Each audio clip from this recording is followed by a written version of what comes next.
everyone. I wanted to do a quick lesson on comparing numbers that goes along with the week 5 packet. Today we're going to be talking about comparing numbers, which means greater than and less than. It also means equals to, but I'm not going to really focus on that as much in this lesson. So in kindergarten and first grade, the kids learn to use greater gators. The gator likes to eat the number that has more, the greater number. If your child is having trouble with that, think of their favorite food or their favorite candy. You're always going to want what has more. We're also going to see equals to in some of these, but it's really easy to tell if the number is the same. Like 5 is the same as 5, it's equal. But what the kids have trouble with sometimes is looking at something like this, where it might say that 2 plus 2 is equal to 3 plus 1. And what they're trying to say is whatever is on this side of the equal sign, so 2 plus 2 is 4, is the same as whatever is on this side of the equal sign. So 3 plus 1 is 4.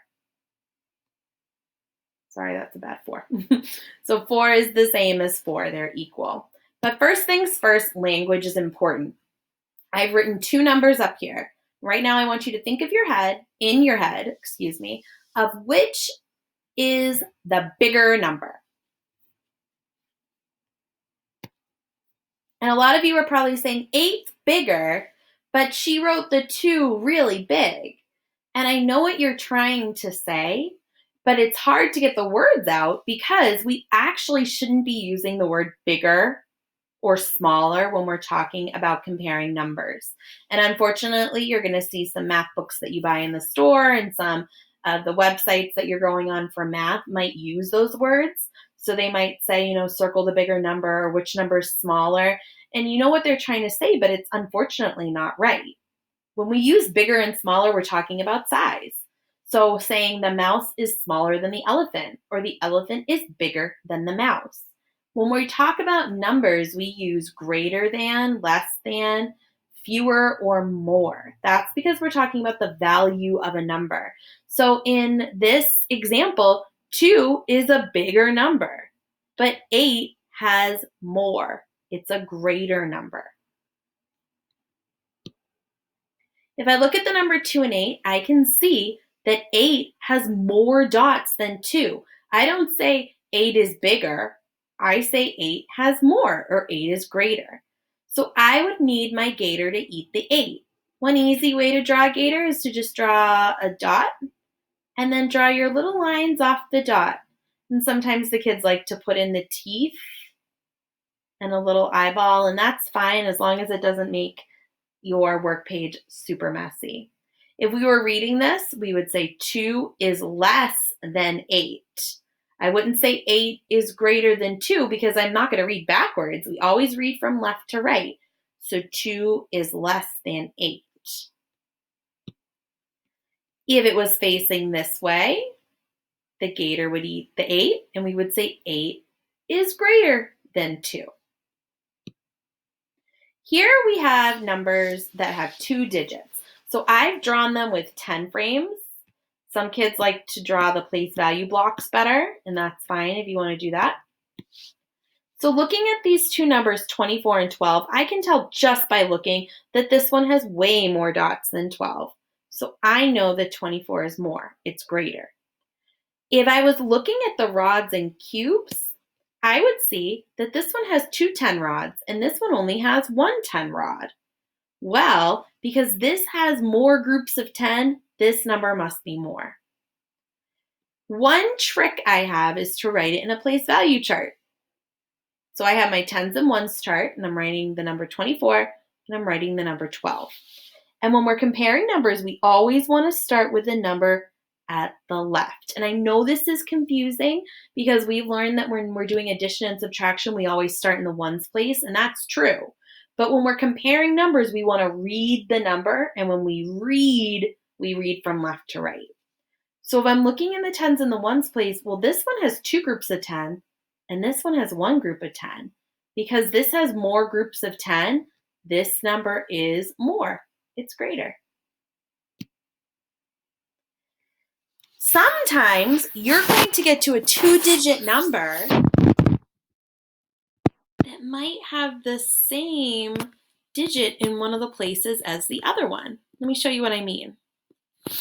If I'm looking at the number 29 and the number 26, both of these numbers have two tens. Oh my goodness. So because they both have two tens, I need to go to my next place. And I'm going to look at the ones. This has 9 ones. This has 6 ones. Because this has more,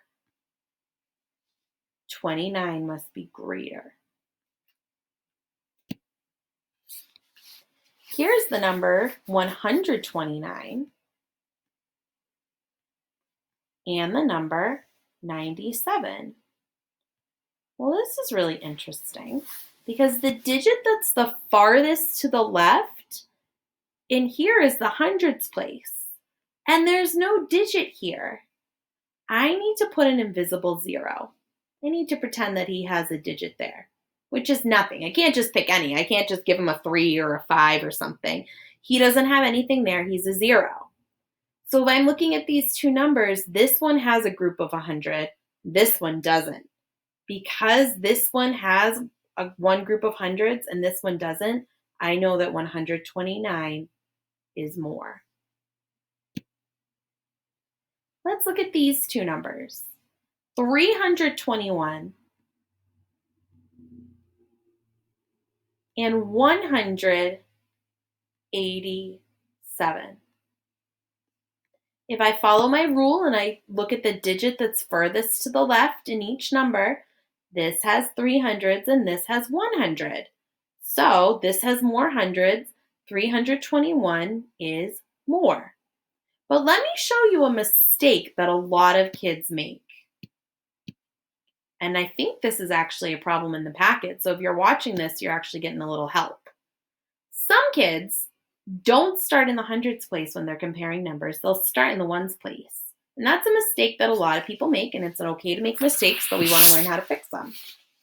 If I just looked in the ones place, I could say, oh, this one has 7 ones. This one only has 1 1. That means that this should be more. But is 187 more than 321? Absolutely not. So this person looked in the ones place first instead of the hundreds place. We always want to look in the hundreds place first. Having the number 324 and 367 shows us that sometimes you might have the same number in the hundreds place. These both have 3 in the hundreds place, but we know these numbers aren't equal. They're not the same. This one has a 2 and a 4. This one has a 6 and a 7. Just the hundreds place is the same. So because the hundreds place is the same, I go to the next place and I see my tens. Well, this one has 6 tens and this one has 2 tens. That must mean that the number with more tens is the greater number. Sometimes you're going to have the same number in the hundreds and the same number in the tens. So here, the number in the hundreds is the same. So I go to the tens. Oh my goodness, the number in the tens is the same. So then I have to go to my ones. And I can see here that 237 is greater than 235 because I'm looking in my ones place since these were the same, and 7 is greater than 5. Just a few rules for you before we end the lesson, that we start comparing in the greatest place. That means the farthest digit to the left. If your number has just tens, we're looking in the tens place. If it has hundreds, tens, and ones, we look in the hundreds place. If it had thousands, hundreds, tens, and ones, we'd look in the thousands place. The digit that's the farthest to the left. The left is this way. If you held up your hand, it makes an L with your thumb and your fingers. If the numbers are the same, we move to the next place in the chart. So if the numbers in the hundreds are the same, we go to the tens. And if the numbers in those places are the same, then we move on to the last place. I hope this helped you. I'm always around for email if you have any questions. Just please let me know. Happy learning!